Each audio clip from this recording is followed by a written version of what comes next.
All right, so we got two people here. Thank you for that. As always, I do appreciate. Hey, Woody.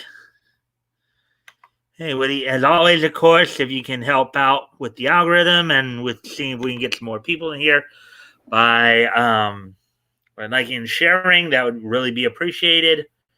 Um, yeah. So, Woody, how'd your day go today? You do anything exciting today? Will you sit around wait for see if people show up here?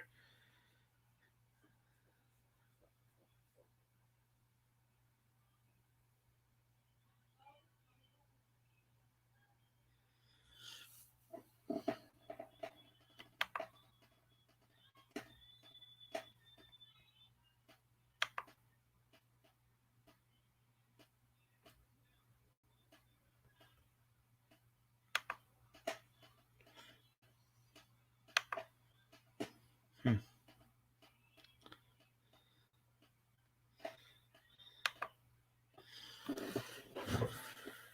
All right, so let's see.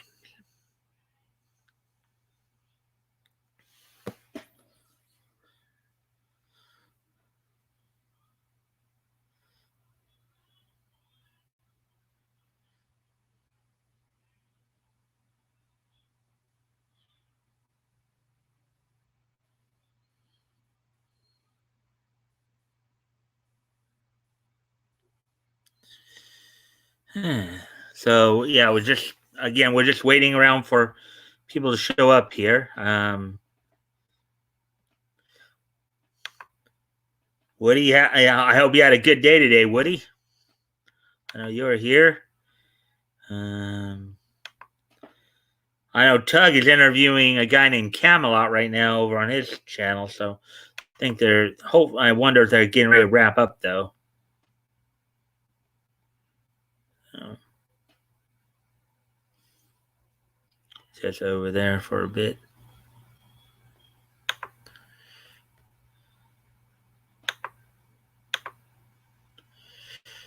Yeah.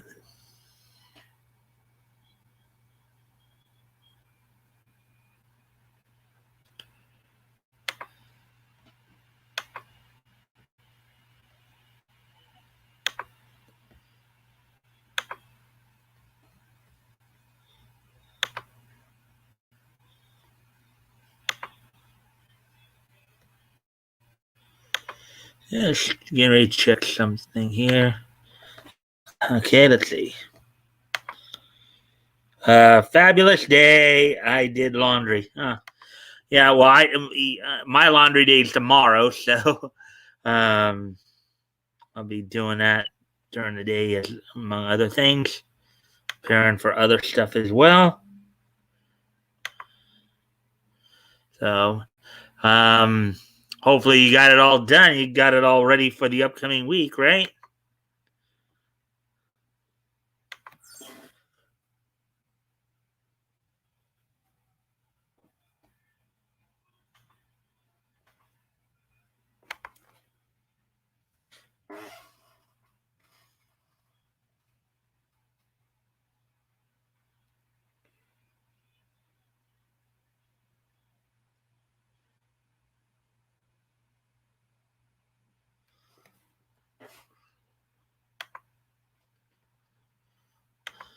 All right, let's see.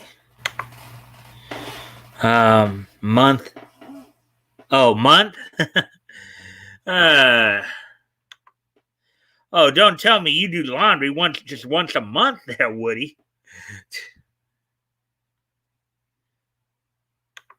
I guess you must have a month's worth of clothes, huh?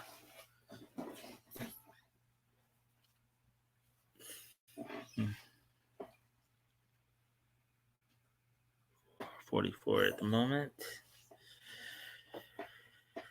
Hmm.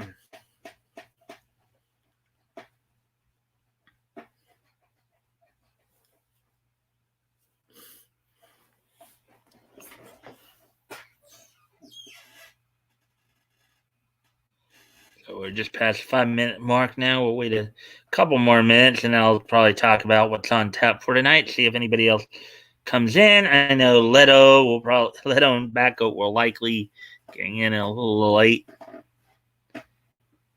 And I know Toys hasn't been coming on at all this week, but I would imagine it's probably due to the fact that he's working now. So he's getting to bed earlier.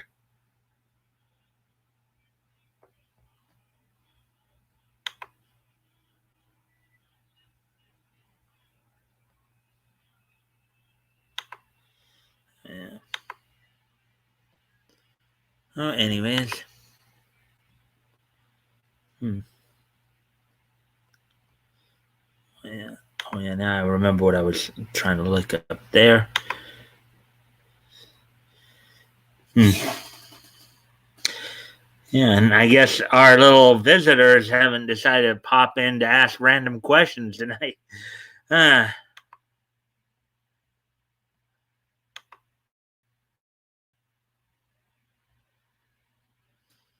hmm.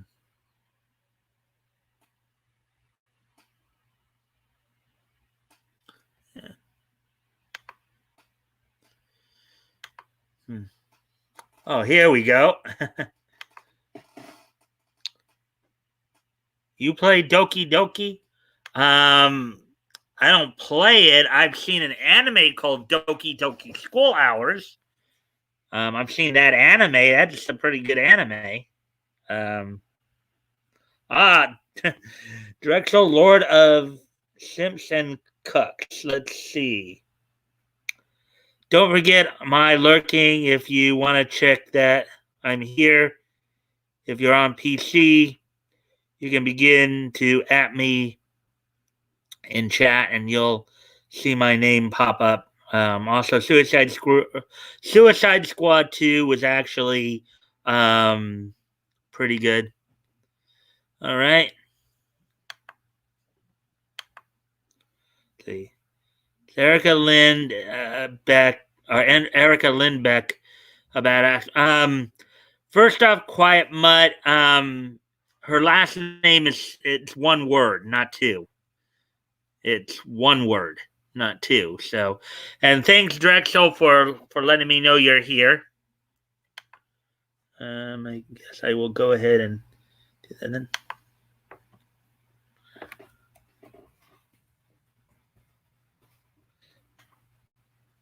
Thank you for checking.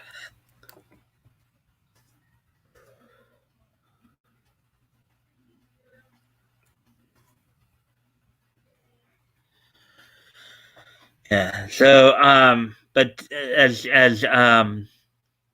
asked there, as far as I know, let's see, what did you just ask me there?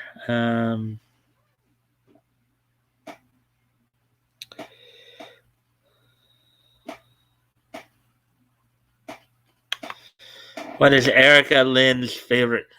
I don't know what Woody. Erica Lindbeck is a voice actress based here in L.A. That's why he's asking about her. If you were wondering about that, what's your favorite sandwich? Okay, so well, we're coming up on 9 minutes, and we got 4 people in here. Yay, 4 people! As always, guys. Of course, I do appreciate any and all likes and shares as well. Helps get the algorithm up and get more people in here. So I do appreciate that as well.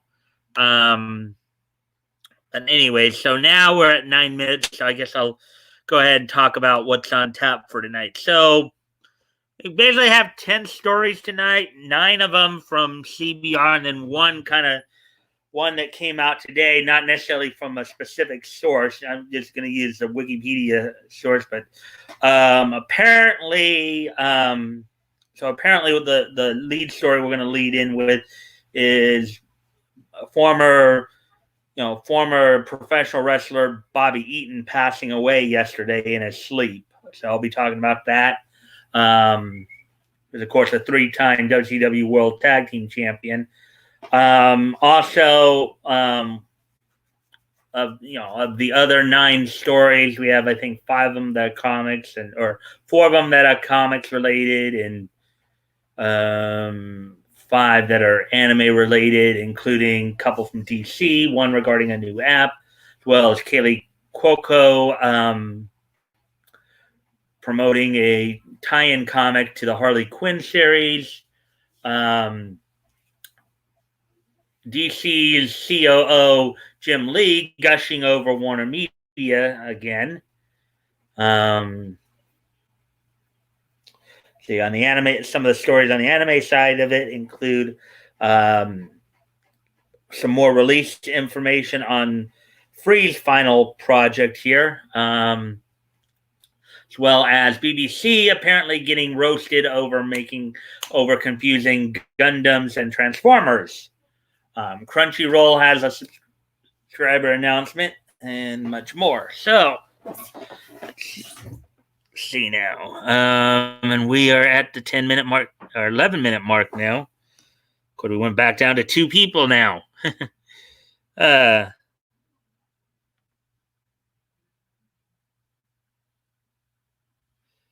yeah. Uh,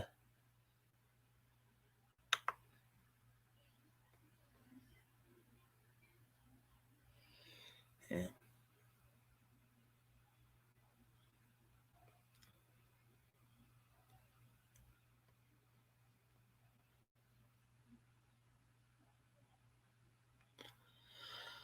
All right. So, anyways,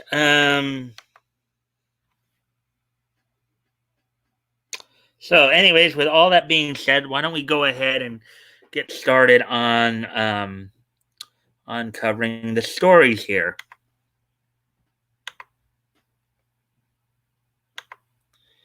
And as I said, the first story of the night we're going to look at is in regards to Bobby Eaton.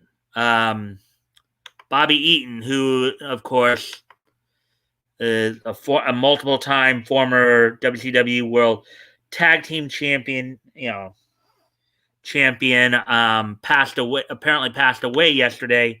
I'll go down to in his sleep.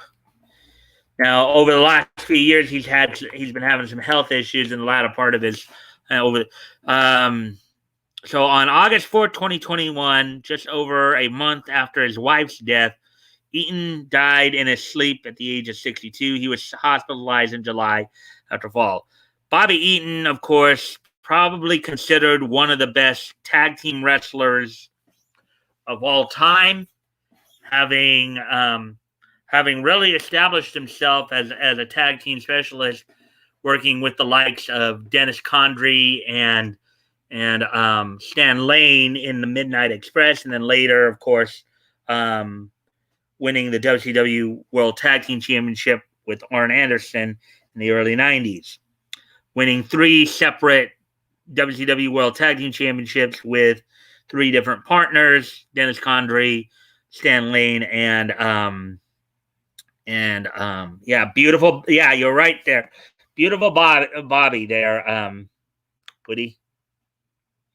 Yeah. From what I oh dear, sad to hear this. Yeah. Well, what I had heard too. Apparently, he's had some. Apparently, I guess he started his wrestling career back in 1976, and then had wrestled. Even after WCW closed in 2001, continued to wrestle much on the independent scene up until like 2015.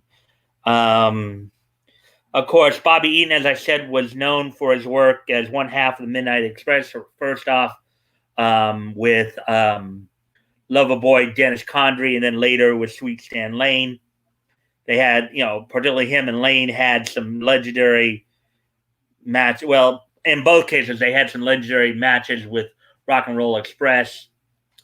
With Condrey, had won several regional tag team championships, including the NWA American Tag Team Championship and World Class World Tag Team Championship, the Mid South Tag Team Championship, and also had with Stan Lane was also a 3-time WCW in the United States Tag Team Championship. So with his partners, he had won several and had a few other great tag teams as well, forming teams with guys like Arn Anderson, Coco Beware. Started out, of course, in the Mid-America territory in Tennessee. Eventually had married the daughter of Bill Dundee, who actually passed away earlier this year as well, back on June the 26th, unfortunately. So let's see. So yeah. So let's see. Woody, what do you have to say? I got to see the Midnight Express a bunch of times when I was living in Raleigh. Yeah, I mean, back probably in like the mid, from 86 to 90, they were, you know, first with Eaton and Condrey, and then later with Eaton and Lane. They were one of the top tag teams in WC, at the time, Jim Crockett Promotions, and eventually, the very early days of World Championship Wrestling in '88. There, so yeah, of course, they had some legendary scaffold matches with not just Rock and Roll Express, but I think also with the Road Warriors as well. Jim Cornette as their manager, so. And of course, Jim Cornette to set the mood. Yeah. Yep. Those guys were really good. And they were quite, as a tag team, they were quite innovative too. Because remember, the Midnight Express came up with a number of double team maneuvers. One move they called the double goozle or the double flapjack, where each partner would pick up one guy's leg and basically just fall back and have the guy land face first. Face first on there. Let's see. With Condrey, they came up with a rocket launcher where it was an assisted flying splash, where, of course, Condrey would throw Bobby off onto an opponent. And then with Stan Lane, they came up with the Veg-O-Matic, which is where, Sweet Stan would set up the bear hug hold, let the guy kind of lay out, and then Bobby would come off the top with the leg drop. So, yeah, it is kind of sad. 62. He was 62 years old, so he was kind of young. He was kind of on the young side a bit. Yeah, but unfortunately, as of yesterday, Bobby Eaton passed away at the age of 62. So that's as much as we can probably say on that. Aside from as I said, he won several tag team championships, most notably with Dennis Condrey, including the IWC Tag Team Championship, his first NWA WCW World Tag Team Championship with Dennis Condrey. Let's see. He also won a few Mid America and World Six Man Tag Team Championships as well. So he was two-time Mid-South Tag Team Championship with Dennis Condrey. He was a former Bluegrass Tag Team champion. Mainly with Dennis Condrey, he won a lot of, Dennis Condrey and with Sweet Stan Lane. He was a multiple-time tag team champion, so tag team specialist.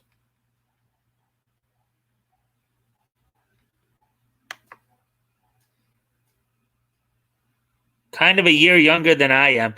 Yeah, it's kind of funny because I think according to this, it was like 10 days away from his 63rd birthday, I believe.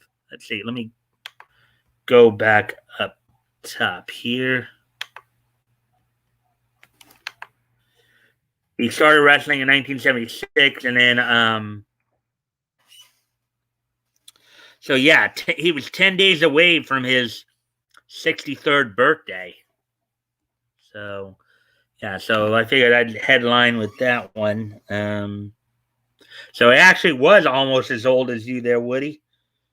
From the great state of Alabama, native of Huntsville. So anyway, we give our condolences to his family as we. I'm going to go ahead and do a moment of silence here.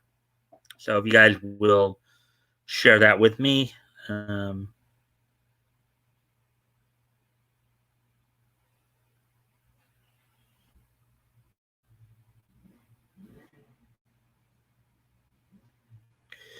Okay, so now we'll move on to the next story. We'll start going through the other stories tonight.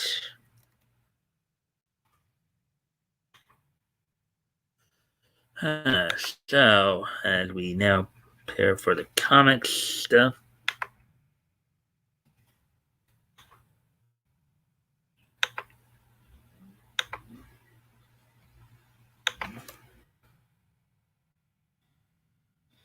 I hope they did bring it back up.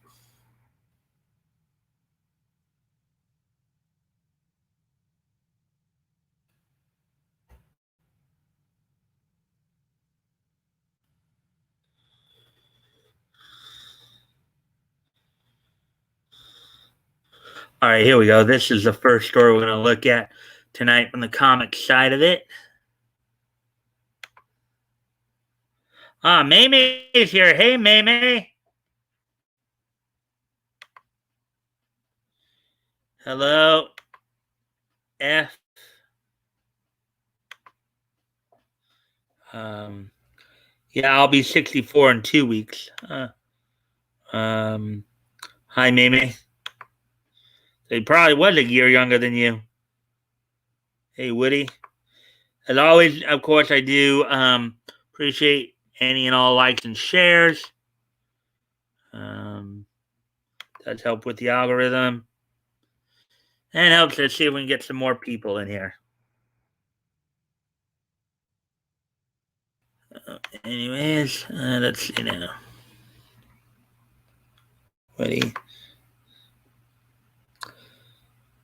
We brought him into the local house show a few years ago as a special referee, and they worked a great gimmick where he beat up our heel champion. Yeah. Yeah, as I said, from what I understand, he even after WCW closed, Woody Bobby Eaton would continue working over the years on the um, on the independent scene. Um, of course, I think towards the end there, he was starting to have more health issues regarding his and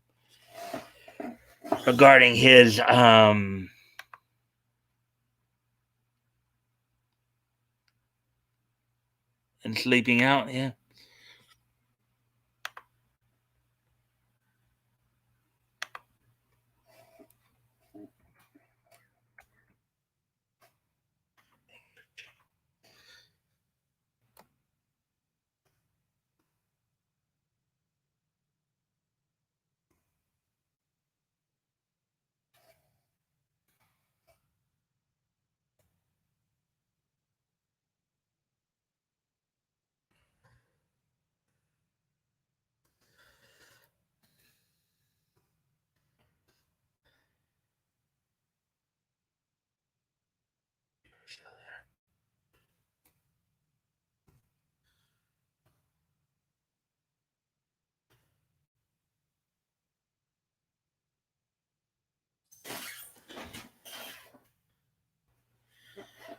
All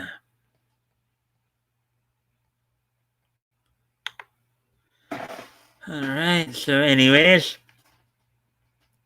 so let's get into this next article here. Harley Quinn star Kelly Cuoco. All right. Actually, it does look like things are getting a little dim in here, so I'm gonna go ahead and turn on my light. I'll be right back.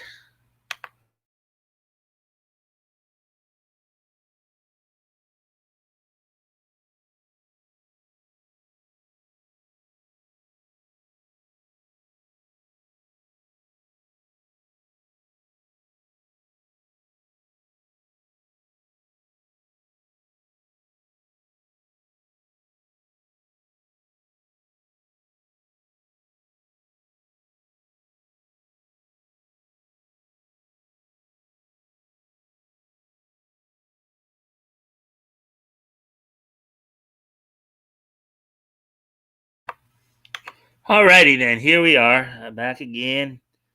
Let's see. Yeah, our local independent is doing a show this weekend. I may just have to scratch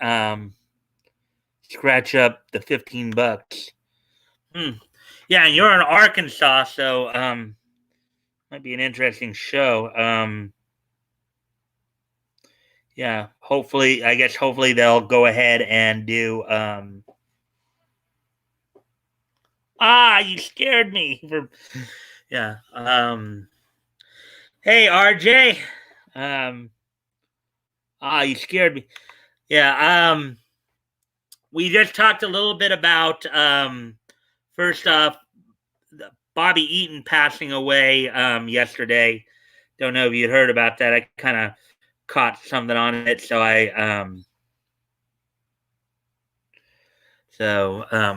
that's why we're talking a little bit about wrestling there because Bobby Eaton, the Midnight Express fame, passed away yesterday. So, and then I guess Woody, RJ's asking you where the show is being held in Arkansas. Harrison at the fairgrounds Saturday night. No, not Bobby the Brain, Bobby Eaton. Bobby Eaton, beautiful Bobby Eaton of the Midnight Express. Bobby the Brain Heenan actually died a couple of years ago.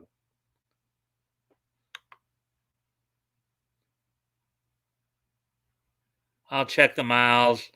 I'm in Eureka Springs. This is Bobby. Yeah, Bobby Eaton was the one who died yesterday. Critical. RJ. Bobby Heenan, the Brain, passed away. I think. What was it, like last year or the year before? So we're talking about Bobby Eaton, the former member of the Midnight Express. Anyways, with all that being said, let's go ahead and I do thank you guys for all the likes and shares. That does help with the algorithm. I just wish the counter would be more accurate. But anyways.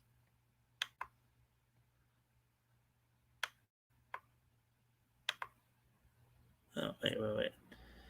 That wasn't what I was trying for.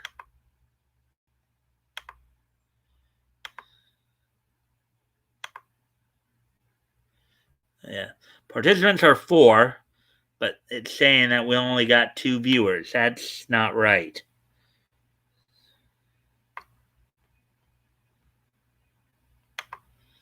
Yeah. So anyways, let's get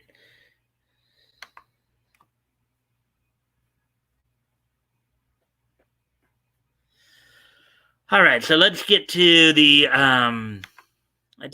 next article then.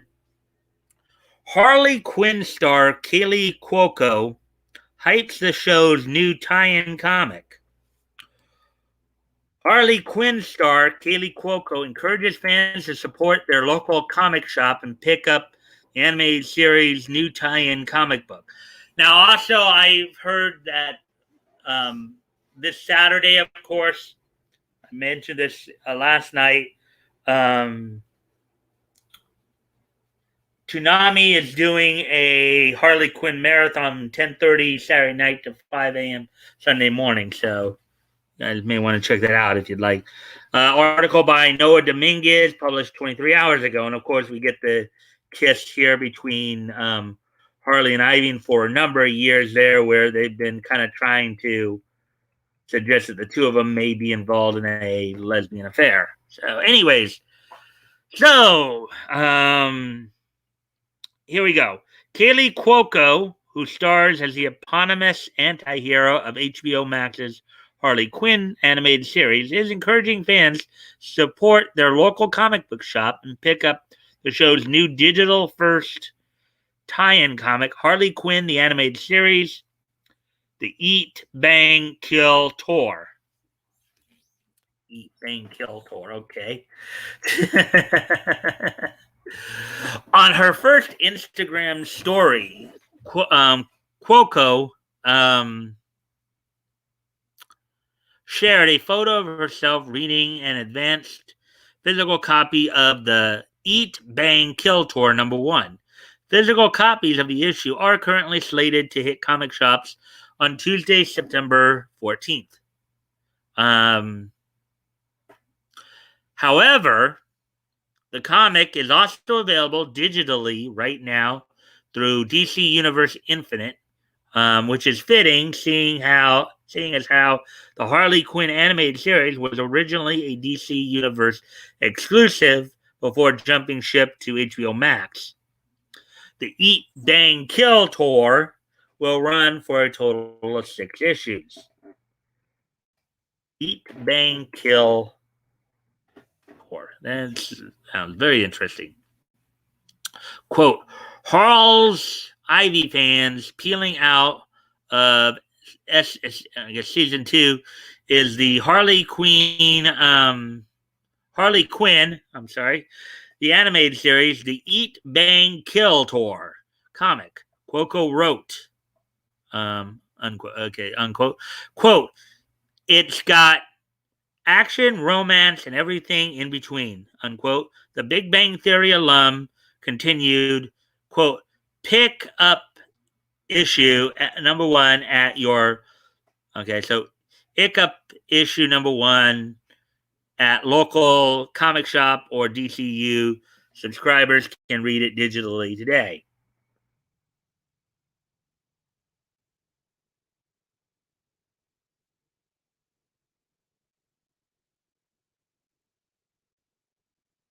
At your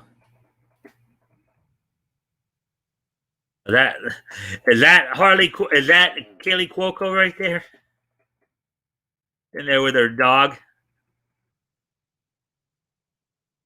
Eat, bang, kill. Harley Quinn, the animated series, the Eat, Bang, Kill tour, is set after Harley Quinn season 2 and before the upcoming season 3. It finds Harley and her new girlfriend, Poison Ivy, on a road trip following the events of the explosive season 2 finale, which saw Harley and Ivy ride off into the sunset after Ivy and Kite Man's wedding fell through.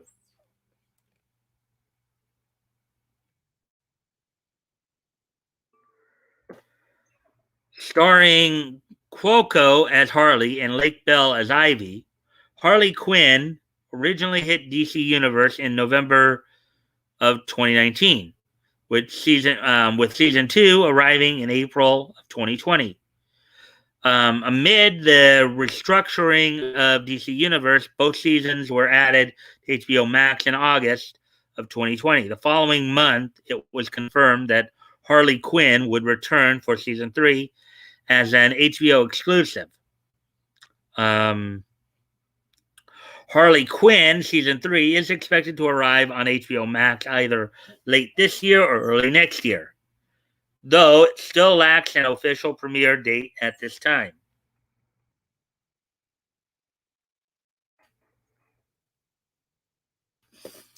Written by T. Franklin and illustrated by Max Sarin, Harley Quinn, the animated series, the Eat, Bang, Kill tour, number 1, goes on sale in print September 14th from DC Comics. The issue is currently available digitally for DC Universe Infinite subscribers.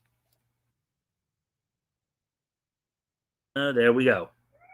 There we go with that story. Be prepared to move on to the next one. Let's see if I might be saying here. Let's see. I guess that's the Facebook for Mid States Wrestling. I guess that's the name of the organization. Here's a link to the show.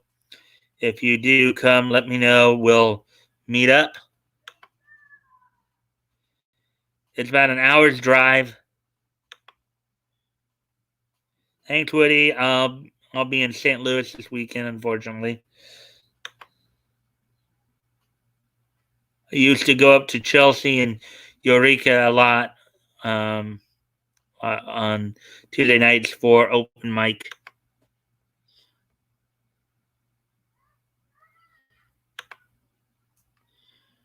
Let's see.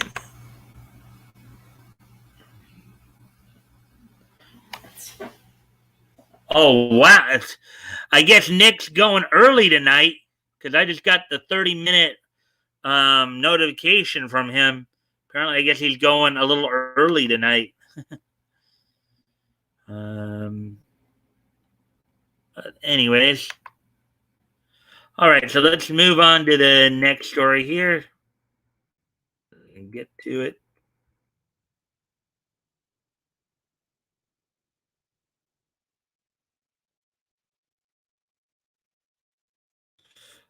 All right. So here's an exclusive story from CBR. Frank Frazetta Legacy Collection brings 3 more iconic pieces to life. And in parentheses, exclusive. CBR can exclusively reveal 3 new additions to the digital Frank Frazetta Legacy Collection: Egyptian Queen, Mothman, and Silver Warrior. Article by John Arvidon, published 13 hours ago. Guess that's supposed to be Mothman right there. 3 more of Frank Frazetta's iconic pieces of art are joining the digital Frank Frazetta Legacy Collection. Following April's release of the digitally remastered Death Dealer 1, Death Dealer 3, and Barbarian NFTs, the Legacy Collection from Maker's Place and the Frazetta Art Museum and Knightsbridge Foundation are poised to introduce Egyptian Queen, Mothman, and Silver Warrior on August the 5th, which is actually today. Today, okay.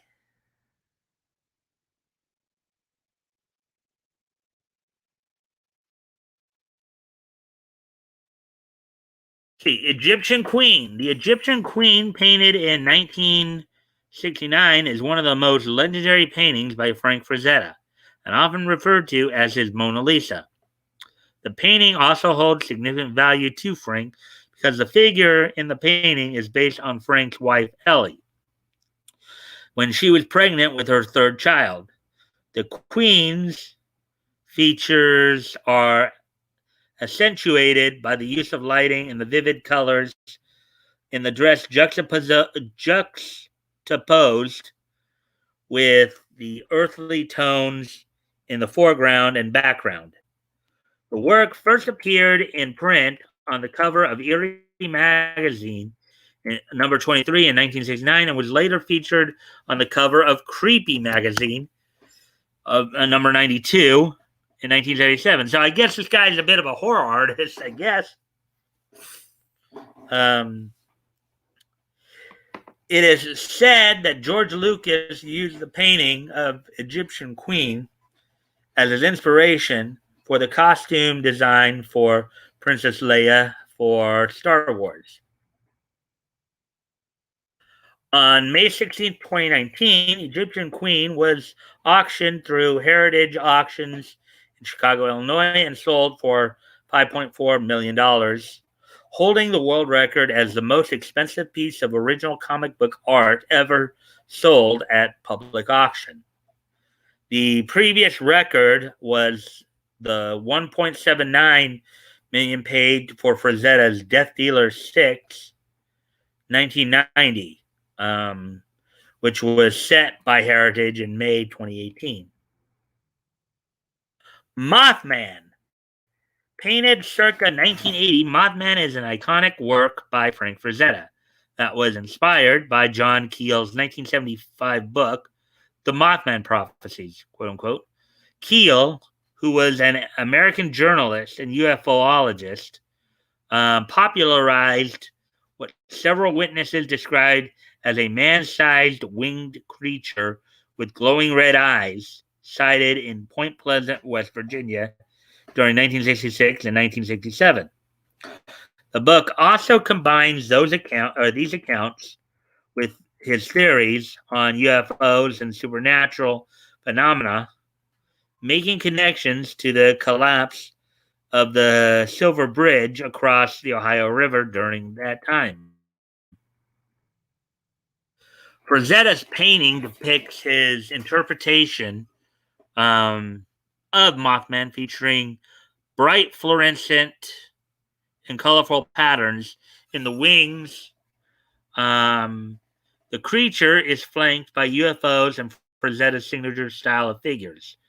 The painting graced the cover of High Times magazine number 57 in May 1980, and the same image would later be used on the paperback cover of quote unquote the Mothman Prophecies, published in 1991.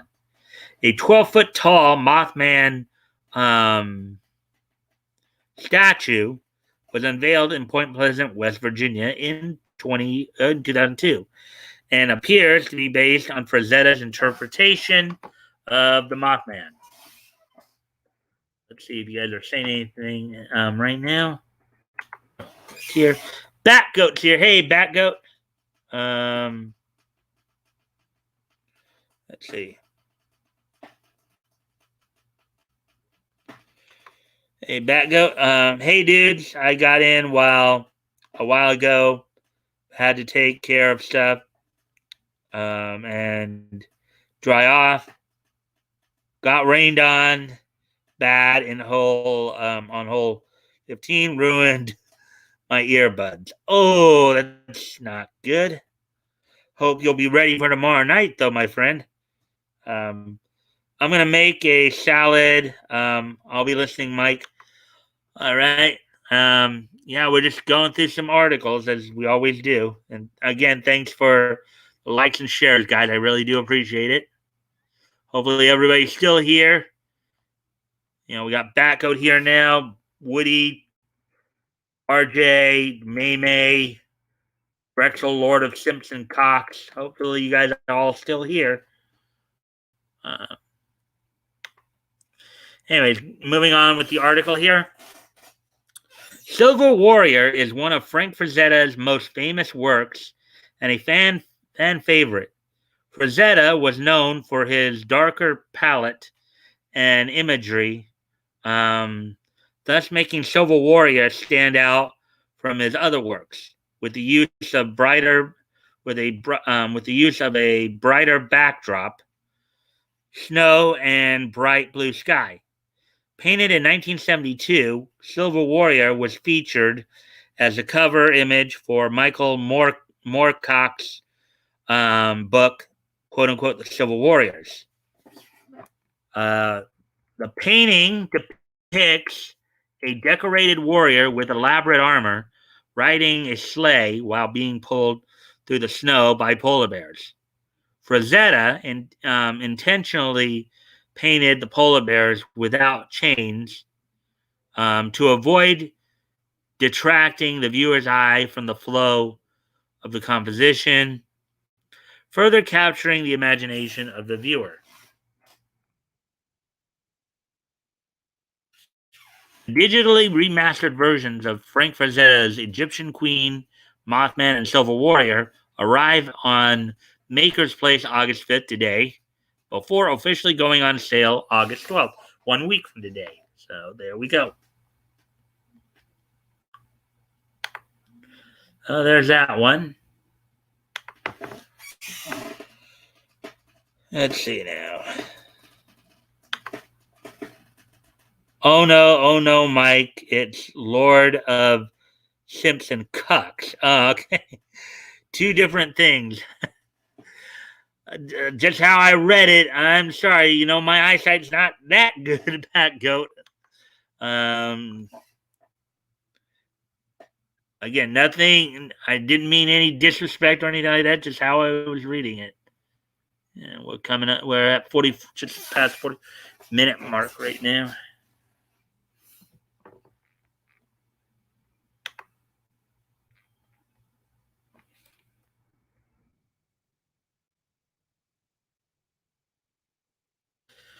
So the next, let's see. That one will be reading through, and then was there anything else? And then two more comic articles here. Here we go. DC announces Batman-themed AR mobile app. DC Batman BatTech Edition augmented reality mobile app allows kids to join Batman's Night Watch to stop villains that escaped Arkham Asylum. Article by Tim Adams, published 10 hours ago.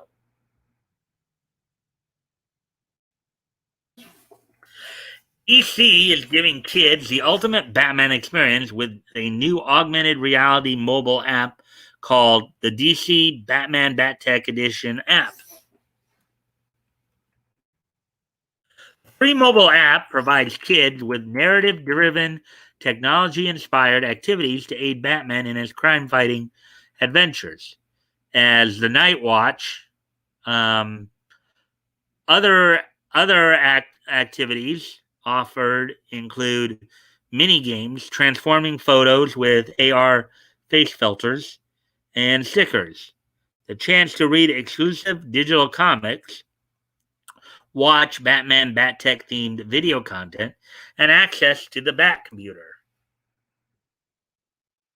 Oh, Batman is one of our most important franchises, so bringing together the DC and Warner Brothers consumer product teams to develop this app featuring his fan favorite gadgets and crime fighting tech has a chance was a chance for us to give fans yet another way to engage with a favorite DC superhero, unquote, said Pam Lifford, President Warner Media Global Brands and Experiences.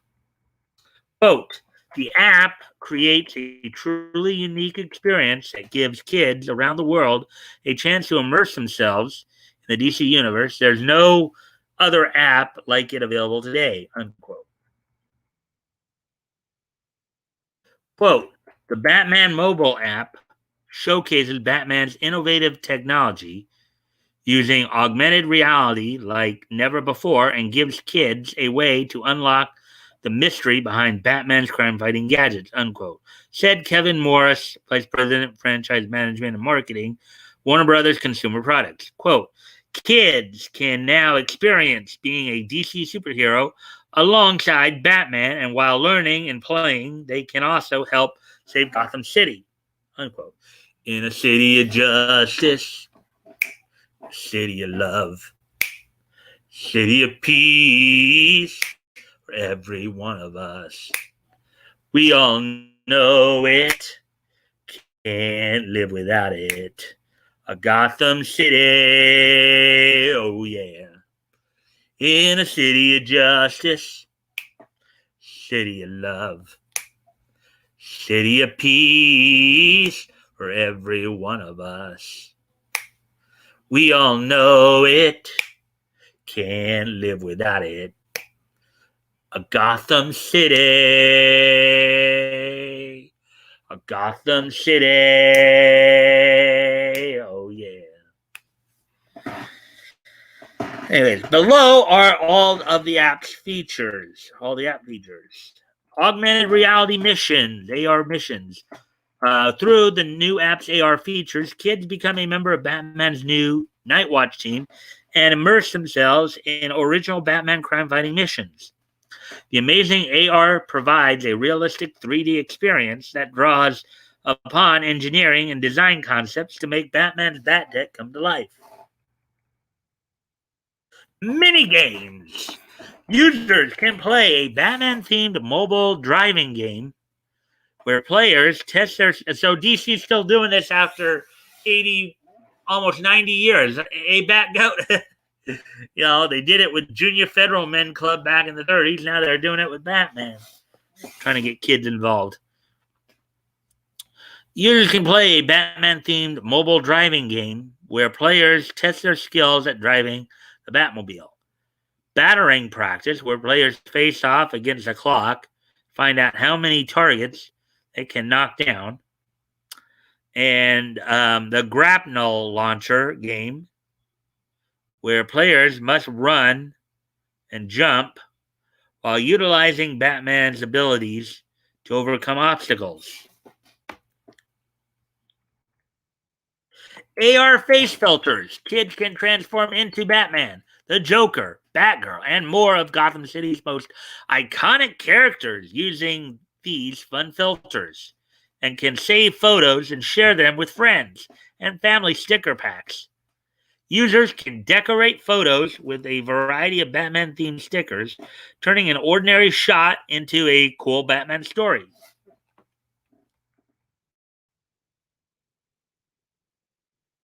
Batman Bat Tech video content. The app connects to the extremely popular DC Kids YouTube channel. A new series entitled, quote, Batman Science Lab, unquote, will launch this fall, exploring the real world applications of Batman's technology.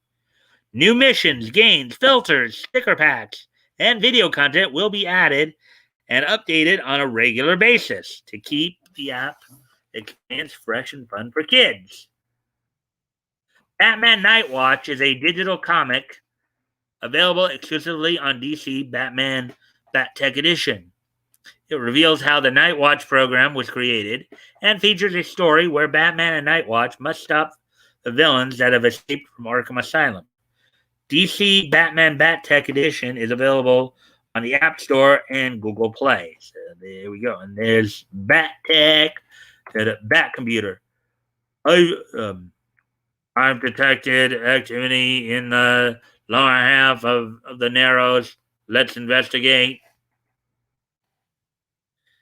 Batman Night Watch AR missions, games. Rank title Investigator, badge number 30415. Learn about Batman's tech. Look at all this.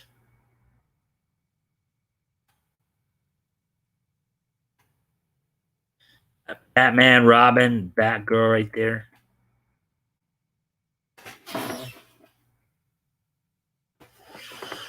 Alrighty then, so there's that article. So we'll get ready to move on to the next one here.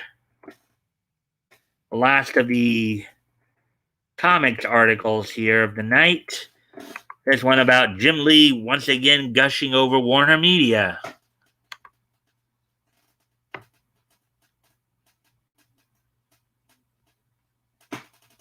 Let's see what we got here. Okay. You hate No, I don't hate South Carolina. I don't think anybody here hates South Carolina. Laugh out loud, no worries. I know you misread, Mike. It's all good. Also, I'd like to point out the viewership number does fluctuate and never seems accurate. I'll see it at 0 sometimes, despite people still. Yeah, I know, Drexel. I am well aware of that fact. I've been told at times that if you have like less than 10 viewers, then it really will be like real wonky. It's kind of a pet peeve of mine. I just like things being accurate. I know there's not much I can do about it. Just hope that more people will start coming in and watching the streams and getting into the content and all that. But I guess that will take time. Yeah, Drex, it seems to me under 10 always seems very inaccurate. We built the city on rock and roll, Michael. Yeah, we built this city. We built this city on rock and roll. Jefferson Starship right there. We built this city. We built this city on rock and roll. By the way, the song Gotham City I was singing earlier was from R. Kelly from I think it was like the third Batman movie. I don't know if it was the Tim Burton movie or was the one where Jim Carrey played the Riddler in it. Yeah, the Junior Federal Men. Laugh out loud. Drink more Ovaltine. Yeah.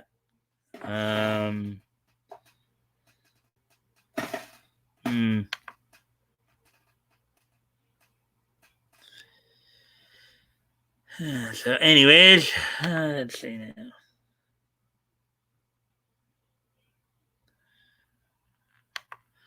Alrighty then, so let's move on with this. This is the last of the comic articles, of course. Then we'll get into anime stories here. Jim Lee said Warner Media CEO is 100% a comics fan. Again, this seems like Jim Lee here, and this is Jim Lee, the COO of DC Comics, not to be confused with, of course, the James Lee that we all know from open mic nights on Sunday with Critical Blast with RJ. So, anyways, CCO. DC's Chief Creative Officer Jim Lee praises Warner Media CEO Jason Killar's extensive knowledge of DC Comics as well as his support for the company. Article by Jerry Bloom, published 5 hours ago. Jim Lee, DC's Chief Creative Officer, praised parent company Warner Media's CEO Jason Killar as a fan who is dedicated to the success of the DC universe. And I know Flash was going off on Jim Lee here as well in some of his videos for some of the stuff he was saying. Yeah, so.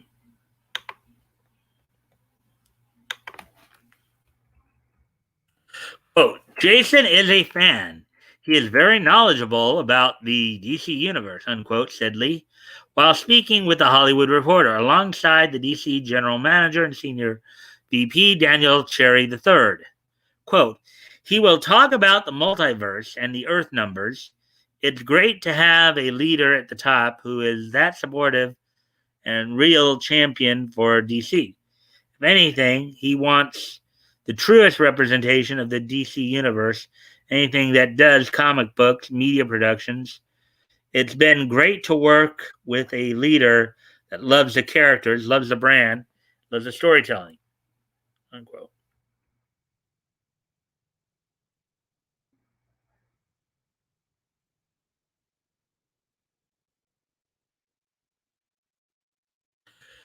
Cherry added that Killar, who took on the role of Warner Media CEO in May 2020, would not interfere with the day-to-day operations of DC, saying that the CEO only wanted the company's properties to grow, unquote.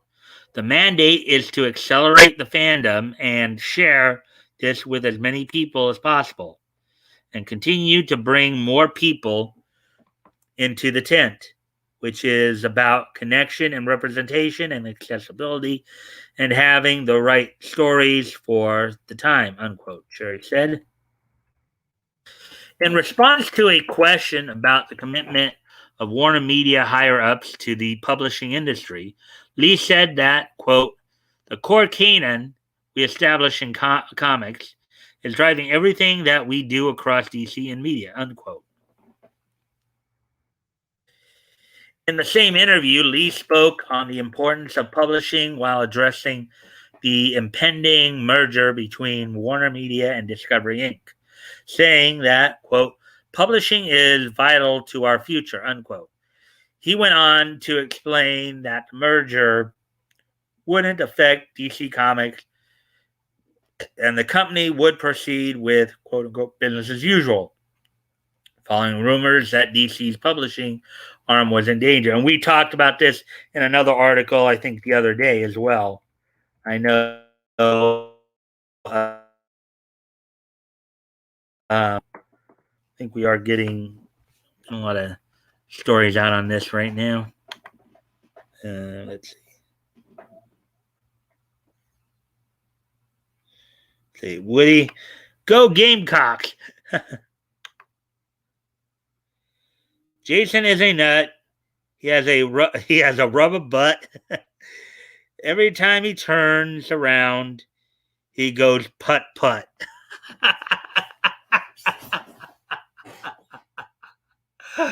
I wonder why every time he turns around, he goes putt putt. Could it be from bending over so guys like Jim Lee could pucker up?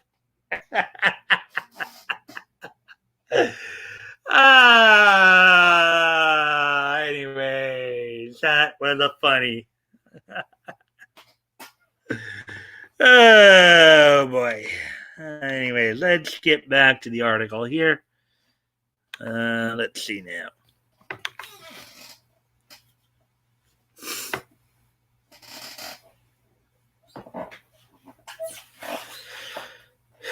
Quote: You can rest on our you can't rest on our laurels, and having an influx of new voices, new characters, new points of view is vital to keeping the industry healthy and representative of current times. Unquote. Lee said. Quote, it's mission one for us to make sure that universe we create and champion is reflective of the fan base that loves our characters. So yes, it is the cornerstone of everything we do. Unquote. In regards to the merger, AT&T acquired Time Warner in June 2018 for $85 billion and renamed the company Warner Media. After facing multiple business hurdles over the next 3 years, AT&T announced in May 2021 that it would merge Warner Media entertainment assets with Discovery Inc. In an effort to save $3 billion annually. The deal is expected to finalize in 2022, and the combined company will be called Warner Brothers Discovery. So there we go. There's that article. The last of the comics related articles. So we'll be getting ready to go into the anime stories here pretty quickly here.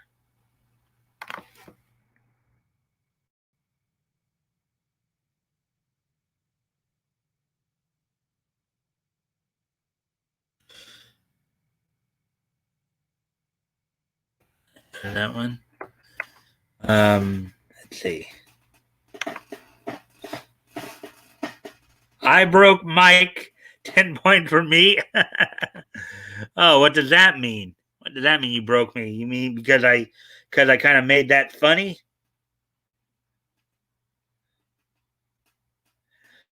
Because I kind of made that funny in response to your funny.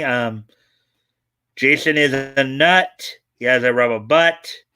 Every time he turns around, he goes putt putt. As I said in response, I wonder why he goes putt putt. Could it be from bending over so guys like Jim Lee could pucker up? Anyways, I got to step away from the computer, guys. I'll be right back. Um, I'll be right back. So.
Right, I'm back, and looks like we have a plethora of comments here.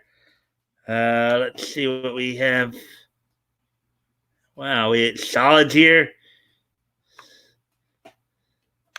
All right, hey, Mike, Woody, Batgo, May May, and Drex. How are you? Yeah, because you were laughing so hard. It's a chat thing, pretty common.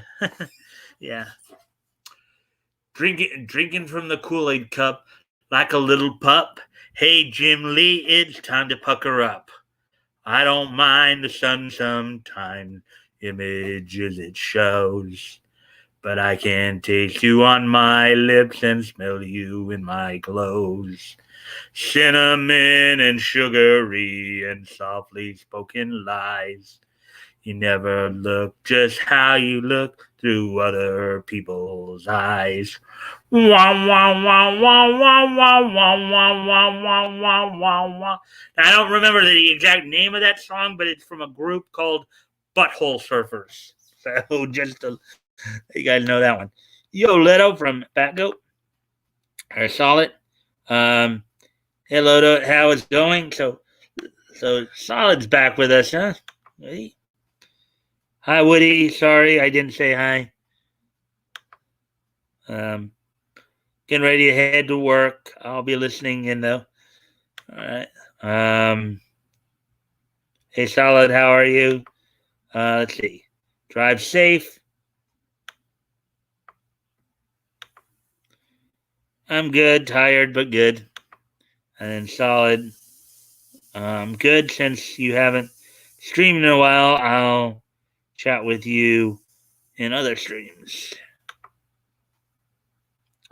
Solid, your display have a Chris Chan shirt. Laugh out loud. Anyways, I'm driving. Make it a good show, Mike. As always, I do my best.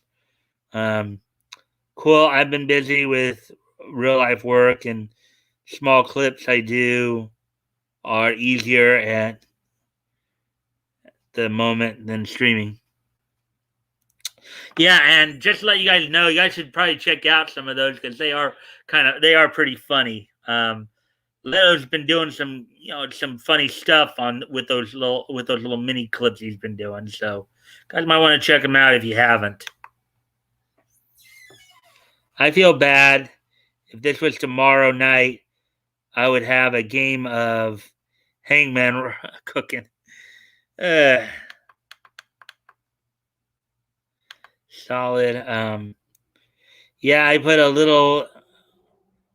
a little ago because I thought it was funny, but I'm going to remove it since it's distasteful now. All right. So, anyways, let's get to the anime articles here. We're past the hour mark here. It looks like we're at hour 9, so I'll probably have to start getting through these a little quicker here.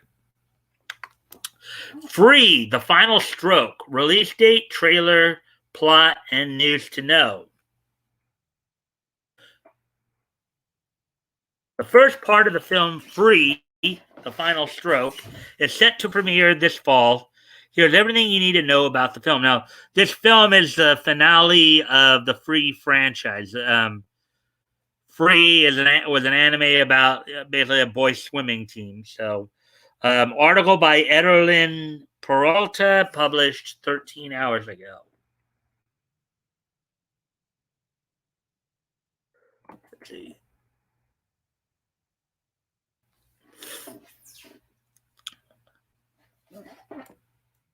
Free, The Final Stroke is the last chapter of Kyoto Animation's Free Iwatobi Swim Club franchise. The final movie is divided into two parts, with the first film set to premiere this year in Japanese theater. Here's your one-stop guide to all the news about the last Free films. Free, The Final Stroke's plot. Free, The Final Stroke is a continuation of the previous season of the swimming-based anime series. In Season 3, protagonist Haruka Nanase and Rin Matsuoka compete in the All Japan Invitational to qualify for the global swimming competition. Rin wins the 100-meter butterfly race. However, Haruka loses his 200-meter freestyle race after succumbing to competition pressure. But even though Haruka loses the race, he vows that he will become a world-renowned swimmer. Season 3 perfectly sets up what's to come in the final Free movie. Although there hasn't been much information about the movie's premise, it's safe to assume that Haruka and Rin will be competing against highly trained and gifted swimmers from all around the world. Kind of like the Baki anime series for fighters, right? Let's see.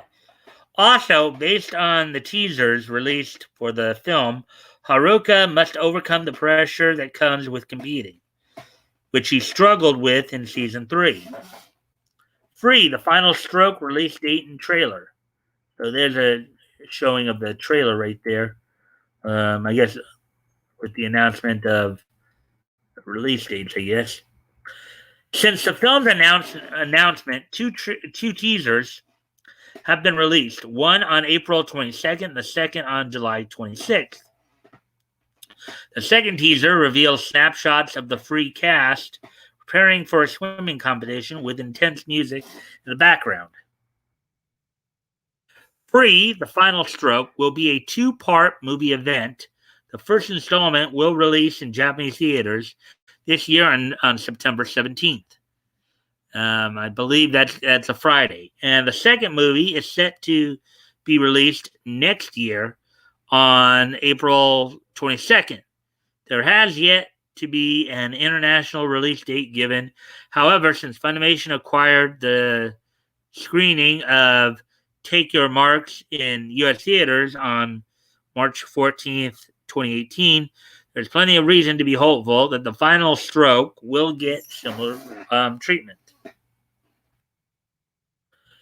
News to know about Free, the final stroke.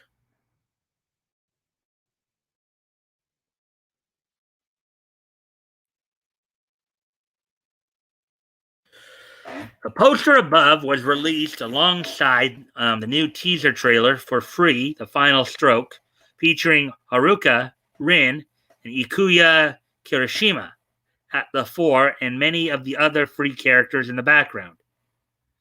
The film will also feature a remake of the third season's opening theme song, quote, Heading to Over, version free, unquote, by the Japanese rock band Old Coldex. A CD featuring the song will go on sale on September 15th. In addition, Saku Kawanami, the director of the previous Free films, is returning as the director of the final film. And there we go. Everybody wants to learn. I don't want to learn. And everybody wants a chance. Once in a while, everybody wants to be closer to free. Everybody wants everybody to, everybody free. Everybody wants to live. I don't want to live. And everybody wants a chance. Once in a while, everybody wants to be closer to free. Aliens confirmed in Sagittarius constellation. Okay. You watch Index series? Yeah, I think and we kind of talked about that last night. Yes, we do. We have a few people who've watched that series before. Anyways. All right, so we go with the next article here. We're gonna do here. Crunchyroll subscribers get 3 months of Xbox Game Pass for PC. Crunchyroll announces that it has partnered with Xbox to offer 3 months of Xbox Game Pass for PC to all its subscribers. Article by Michael Osuna, published 11 hours ago. Crunchyroll is partnering with Xbox to offer free access to all of its subscribers to the Xbox Game Pass for PC service for 3 months. Crunchyroll announced the deal at the streaming company's virtual Crunchyroll Expo.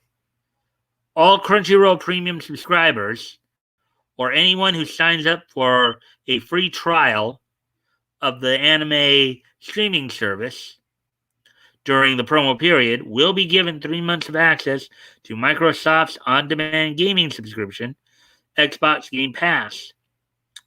Currently offers over 100 games from Microsoft, EA, and other studios, including day one access to games released from Xbox Game Studios, which includes the highly anticipated 3D platforming sequel, Psychonauts 2, which includes which launches this August, and Halo Infinite, which is scheduled to be released sometime this holiday season. It should be noted that Crunchyroll's deal is only available for the PC version of the Game Pass and not the console service, which requires a separate subscription.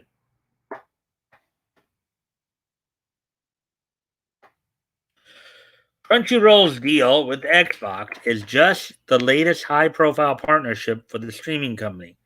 Company also recently announced that it is co-producing the new space opera Dark Star Squadron with Star Trek and Guardians of the Galaxy star Zoe Saldana and her production company, Sinistar Pictures.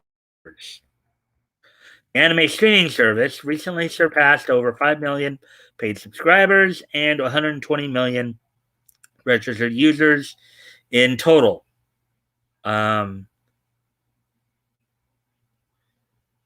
Crunchyroll is currently in the process of being sold by current parent company Warner Media, who reportedly plans to sell company to tech conglomerate Sony for 1.1 billion US dollars.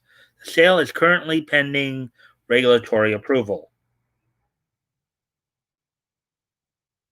Crunchyroll has promised more announcements to come at their yearly Crunchyroll Expo, which is being held virtually this year due to the ongoing COVID-19 pandemic. The free online convention will host panels related to upcoming and recently aired anime such as Blade Runner, Black Lotus, Sakugan, Fina Pirate Princess, which is debuting, I believe, next Saturday on Toonami, Girlfriend, and more. Keep reading Crunchyroll. Okay, so there we go with that one.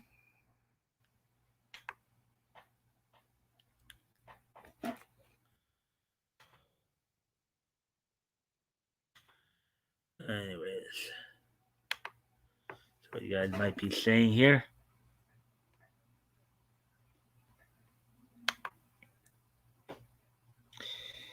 And I said, what about Breakfast at Tiffany's? And I said, what about Breakfast at Tiffany's? You said that lead line. Remember what it feels like, and I can't call that. Both kind of liked it, and I know that. That's what we got.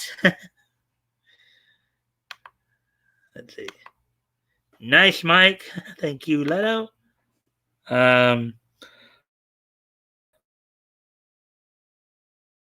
Online everything is starting. People don't want the lies anymore, in my opinion. Again, as human beings, we can't just.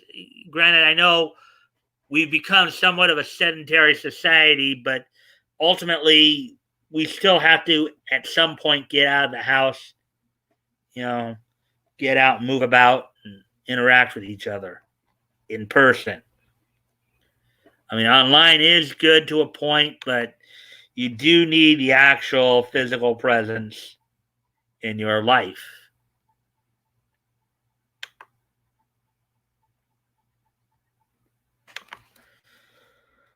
Anyways,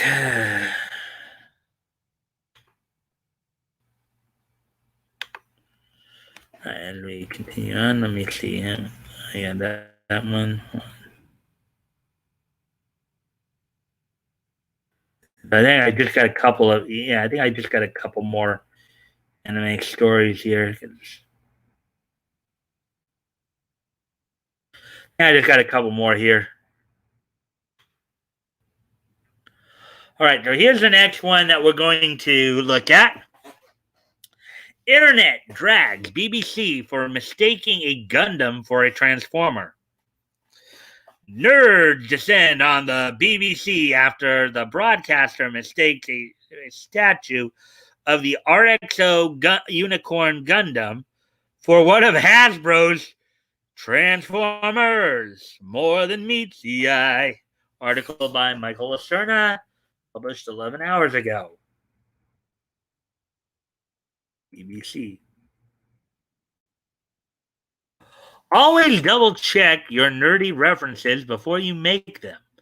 Otherwise, you risk the wrath of pedantic Gundam fans from across the internet.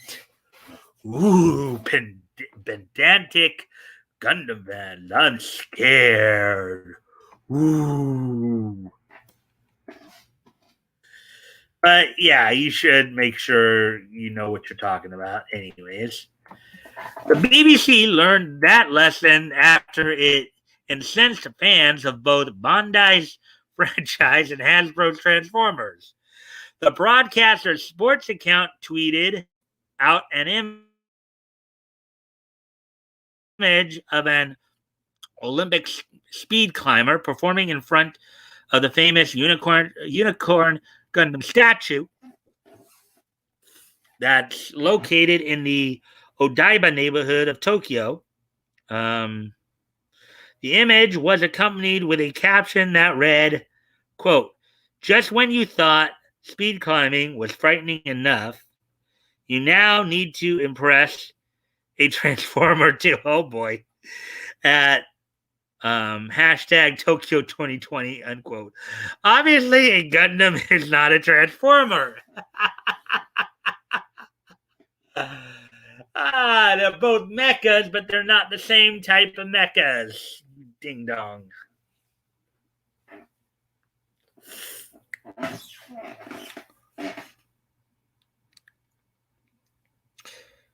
Let's see. And the tweet has since received over 500 replies and 2,000 quote retweets, reminding the BBC of the many differences between a mobile suit and a citizen of Cybertron. Oh, boy.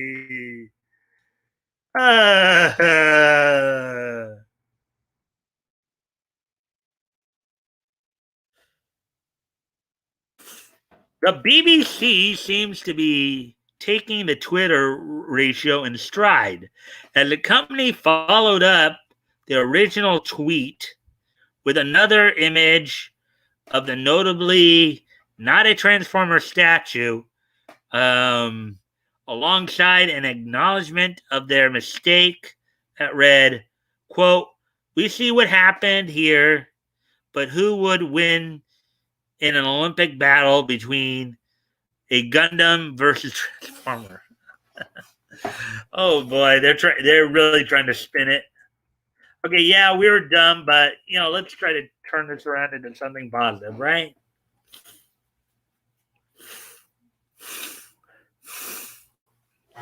Anyways, to be fair to the BBC, the RXO Unicorn Gundam is a giant robot that does indeed transform. The statue in Odaiba is based off the flagship mobile suit from the Mobile Suit Gundam Unicorn, which was released in 2010 as a 7-part OVA series that was later adapted into a TV anime.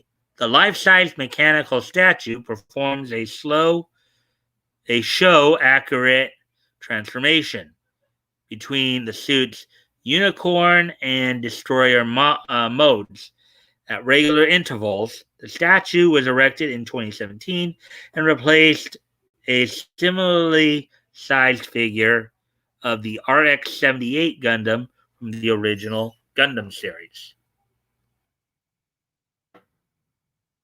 Oh, there we go with that one. Let's see now. We're at an hour 27. So we're almost an hour and a half. I think we're almost done here. I think we just got one more. It's why I'm golfing every day. True that, Mike. Yep. Could be a Decepticon. Yeah. What, Starscream maybe in new colors there, Woody? Anyways.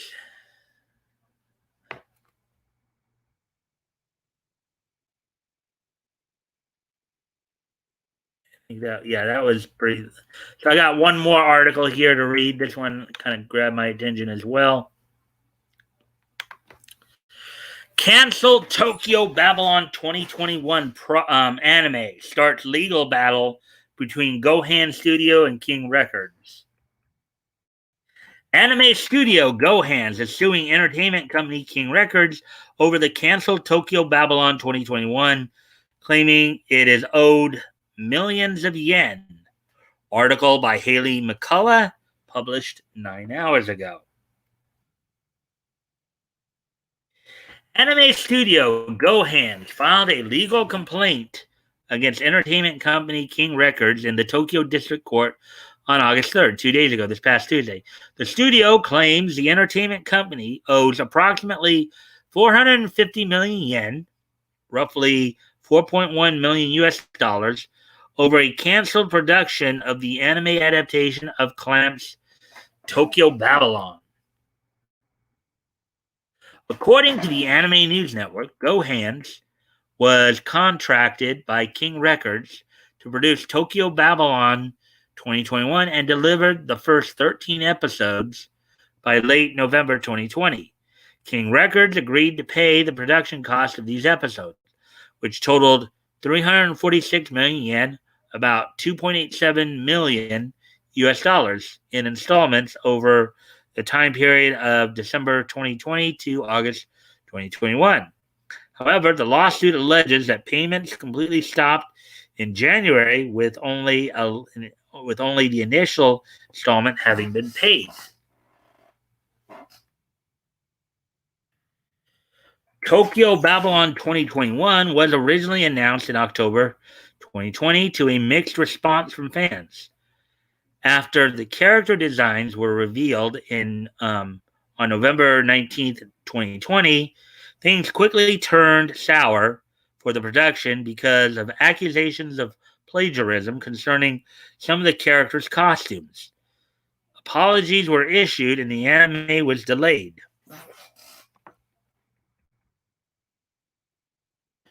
According to Gohan's lawsuit, King Records requested the studio revise the character designs and costumes while continuing to work towards the agreed-upon broadcast date. However, the entertainment company allegedly reversed course with little warning in January and refused to make any more of the previously agreed-upon payments. Sounds like it was going to bomb, and sounds like they were just trying to hightail it.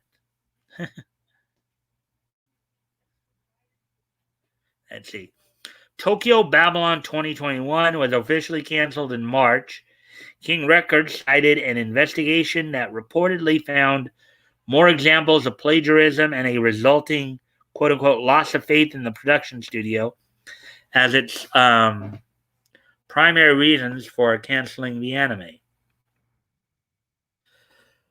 Gohan's lawyer,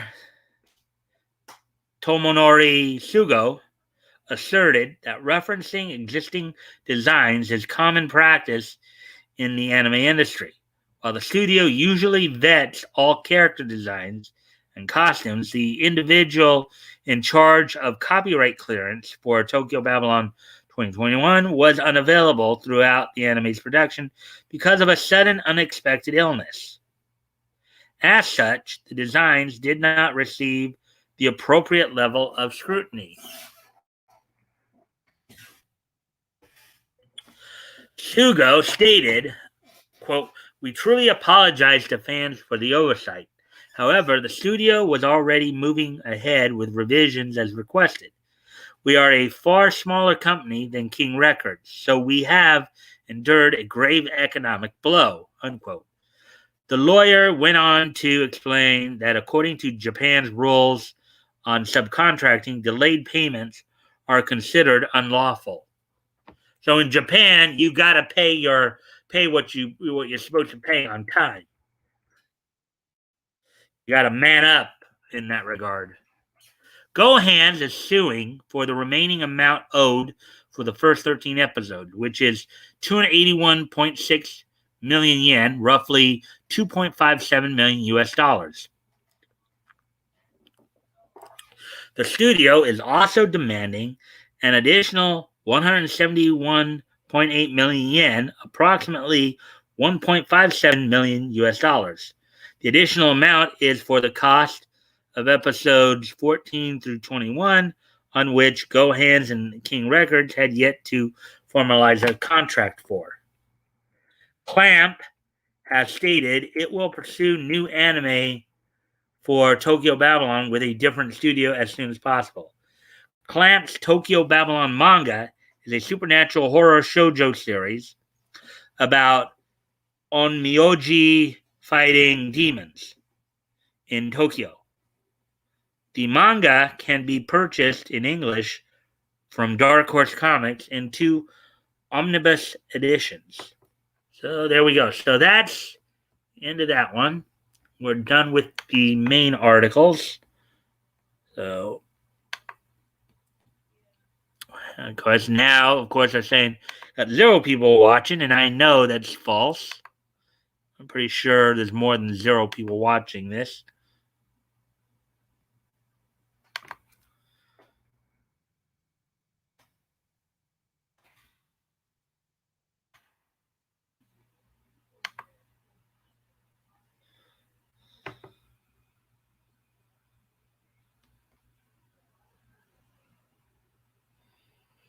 Okay. All right.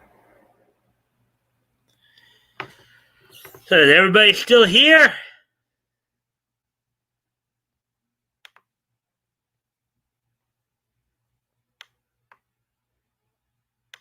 Y'all still with me here, man?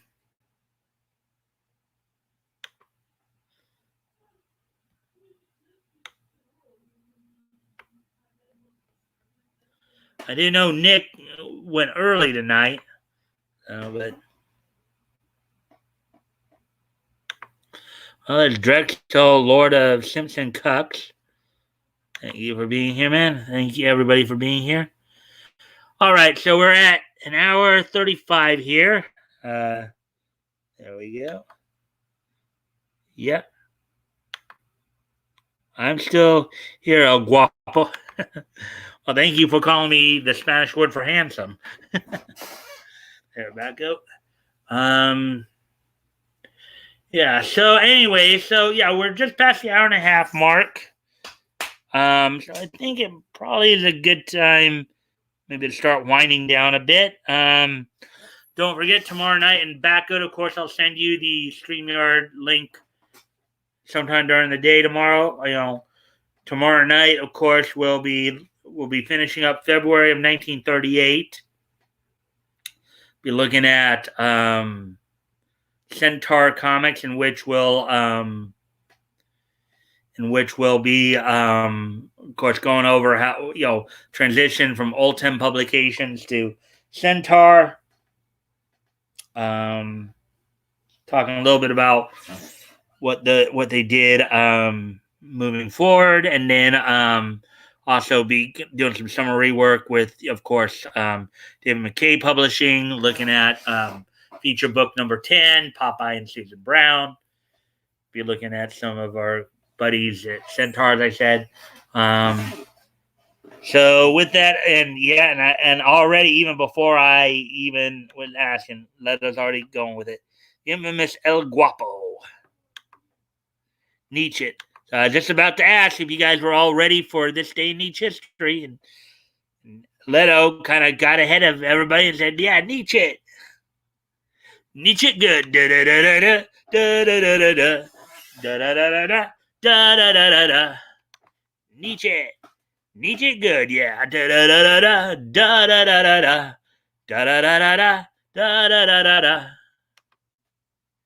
Nietzsche, Nietzsche good. Da da da da da da da da da da da da da da da da da da da. All right. So without any further ado, today is Nietzsche. Today is Thursday, August the 5th, 2021. Not famous, but infamous. Ooh. All right. So, anyways, without any further ado, let's take a look back at this day in Nietzsche history, today being August the 5th, 2021. So, first off, we're going to go back 15 years ago today, as on this date, 15 years ago today. Studio Pierrot's Naruto the movie, Guardians of the Crescent Moon Kingdom, premiered in Japanese theaters on this date 15 years ago today. On this date 15 years ago today, Naruto the movie, Guardians of the Crescent Moon Kingdom, premiered in Japanese movie theaters. That happened 15 years ago today. So there's that. Now moving ahead 3 years to 2009. On this date in 2009, the 70th anniversary special of All Winners Comics from Marvel Comics went on sale on this date back in 2009, which was of course was 12 years ago today. Edited by Tom Brevoort. The 70th anniversary special number 1 of All Winners Comics went on sale on this date for Marvel Comics 12 years ago today. Let's see. Quote, we're just gonna have to use our brains. Darn. All right. So anyway, so with that,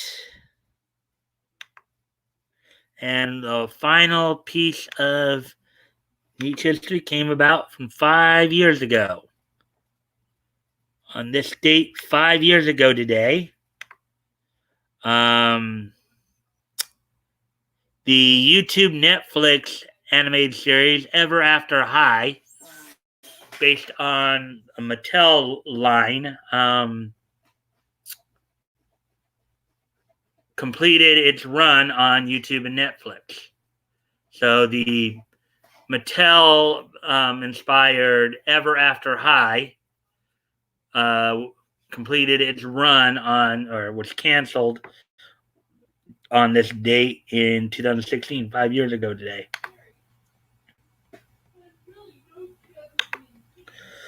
All right. So with all that being said, I thank you guys for joining me again tonight. I hope to see you all back here tomorrow night. Backcode, I will send you the StreamYard link sometime during the midday. So, as always, I hope we'll try to get here a little early so we can prep. With that, guys, I will see you tomorrow. Bye.